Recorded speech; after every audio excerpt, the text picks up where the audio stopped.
مسجدوں کو بند کرنے کا کوئی سوال نہیں ہے، مسجدیں تو کھلی رہیں گی، البتہ اس میں نماز جماعت بھی ہوگی، لیکن جتنی احتیاطی تدابیر اختیار کرنی ہے وہ کر لی جائے۔ مطلب یہ کہ میں نے عرض کیا تھا کہ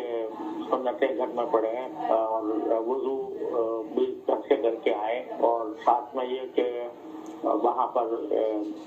جو امام صاحبان ہیں وہ قرات ذرا مختصر کر لیں تاکہ اجتماع کا وقت جو ہے وہ کم سے کم کیا جا سکے۔ لیکن مساجد کو بند کرنے کا کوئی سوال نہیں ہے، یہ وبائیں آتی رہی ہیں، نبی کریم صلی اللہ علیہ وسلم کے وقت سے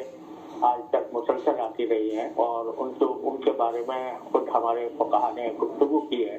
کہ ایسی صورت میں کیا کرنا چاہیے۔ تو بڑی وبائیں جیسے ڈاؤن کی وبا تھی وہ اتنے زیادہ کہ کوئی حد و حساب نہیں، لیکن کسی موقع پر بھی مساجد بند نہیں کی گئی۔ جو لوگ خود اس بیماری کا شکار ہیں یا جن میں علامات موجود ہیں، اگر سے تصدیق نہ ہوئی ہو تو ان کو بے شک نہیں جانا چاہیے مسجد میں، ان کو گھر میں ہی اپنے نماز پڑھنی چاہیے، لیکن کوئی ایسی پابندی عائد کرنا کہ جس کے ذریعے مسجدیں بند ہو جائیں، یہ بالکل ٹھیک نہیں۔